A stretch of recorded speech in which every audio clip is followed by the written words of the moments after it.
बिस्मिल्लाहिर्रहमानिर्रहीम अस्सलाम वालेकुम रहमतुल्लाह। एम की जानिब से बहुत ही धमाका खेज किस्म का ऐलान किया गया और एम ने मौजूदा इत्तेहादी गवर्नमेंट को इतना बड़ा झटका दिया, इतना बड़ा झटका।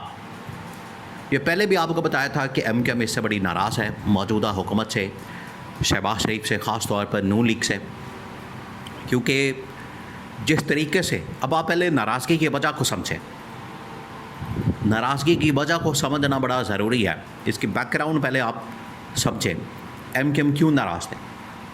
एम जो कि नून लीग के साथ इत्तेहादी गवर्नमेंट बनी, नून लीग की सपोर्ट की, हिमायत की, और मौजूदा जो इस वक्त शहबाज शरीफ वज़ीर-ए-आज़म है, इसमें जहाँ पर पीपल्स पार्टी ने सपोर्ट किया, 2-4 और जमातें पकड़ के इनको सपोर्ट किया, वहीं पर एम की तकरीबन को 25 से 30 सीटें हैं जिन्होंने ये शहबाज शरीफ को वज़ीर-ए-आज़म बनाने में किरदार अदा किया।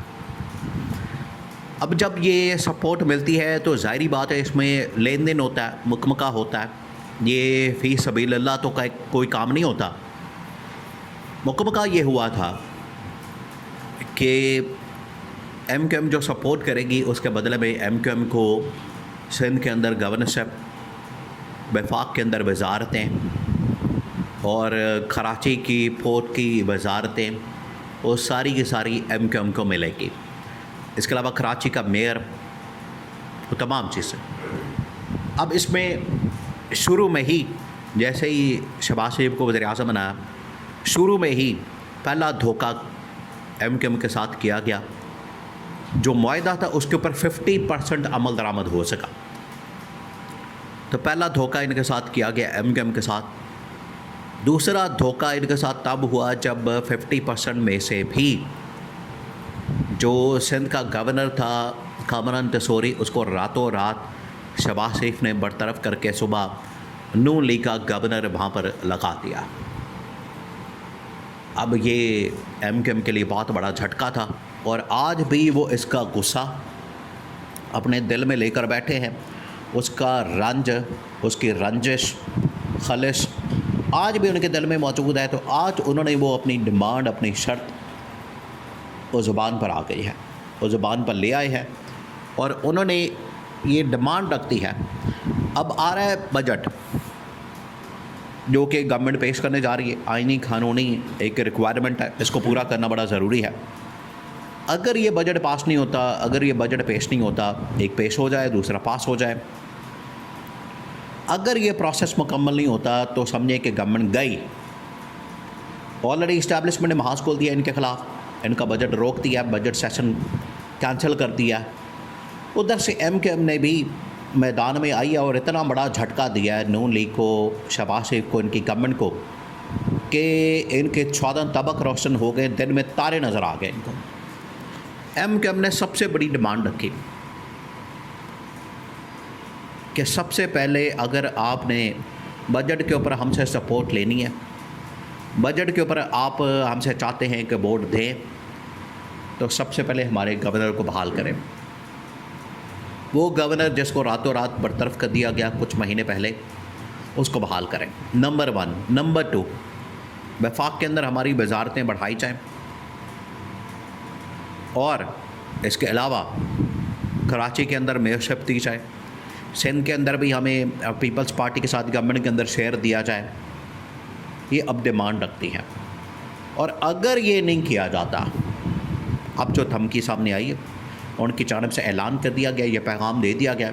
और अब ये पैगाम पहले तो सोर्सेस के ज़रिए से हम भी आपको ख़बरें देते थे, बताते थे कि लड़ाई है, फटा है, अंदर इनके इख्तलाफात हैं, एक दूसरे के ऊपर तहफ़्फ़ुज़ात हैं।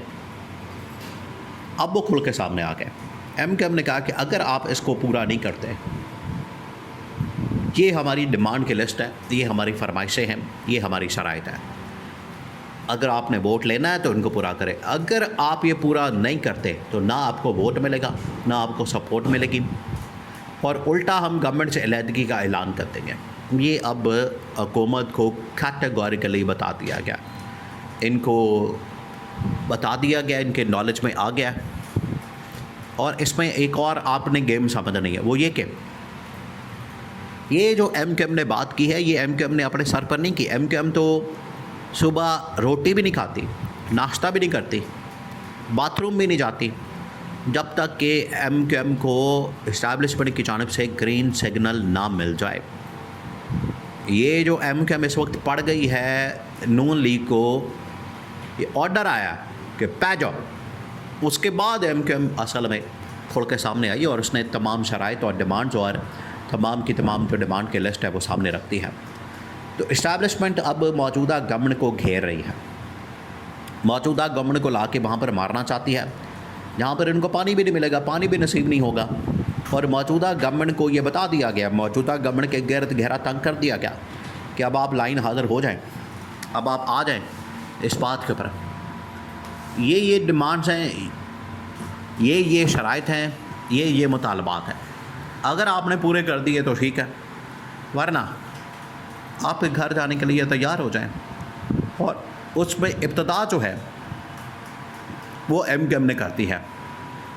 MQM ने पहला तीर चला दिया, MQM ने पहला झटका दे दिया, MQM की जानिब से पहला जो निशाना है वो लगा दिया गया और उन्होंने पहला झटका दे दिया है।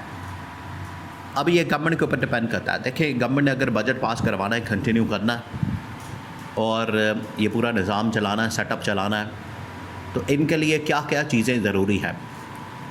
एक तो ये कि बजट से पहले ये 28वीं तरमीम के ऊपर दस्तखत करें, उसको पास करें, सपोर्ट करें, या कम से कम इसके ऊपर कंसेंट दें, एग्रीमेंट करें कि ठीक है अभी नहीं तो हम बाद में इसको पास कर लेंगे। लेकिन अब ये इनको करना पड़ेगा और बजट के अंदर वो चीज़ें शामिल करनी है, डालनी है, क्योंकि बजट एक मरतबा पास हो गया तो पूरा 1 साल लग जाएगा। लिहाजा इस्टेब्लिशमेंट के लिए ये नाकाबिल कबूल है कि बजट इनको पेश करने दिया जाए मौजूदा NFC अवार्ड के साथ या सेटअप के साथ। तो अब नून लीग पीपल्स पार्टी ने बजट पास करवाना है तो उसके लिए इस्टेब्लिशमेंट की डिमांड्स को पूरा करना पड़ेगा। नंबर 1, 28वीं तरमीम को पास करना पड़ेगा, ईमान सदर से आसिफ अली जरदारी को निकालना पड़ेगा और फिर बजट पास होगा। और बजट जैसे ही पास होगा उसके बाद बिल्कुल नज़र आ गया है कि बजट के फ़ौरन बाद शहबाज शरीफ को भी निकाल दिया जाएगा। पहले आसिफ अली जरदारी को वहाँ पर आके field marshal army chief general Asim Munir सदारत का ओहदा संभालेंगे। उसके बाद अगला जो नंबर लगेगा, अगली जो बारी आएगी वो शहबाज शरीफ की आएगी और शहबाज शरीफ को भी रुखसत कर दिया जाएगा, घर भेज दिया जाएगा। एक कैटेगोरिकली पैगाम इस्टेब्लिशमेंट के ज़रिए से पहुँचाया गया और इस्टेब्लिशमेंट का ऑर्डर MQM को कि पैजो MQM मैदान के अंदर आ गई है। उसने पूरी अपनी जो डिमांड की लिस्ट है, फरमाइश है, शराइत है वो सामने रखती हैं। अब गवर्नमेंट का बचना नामुमकिन हो गया है।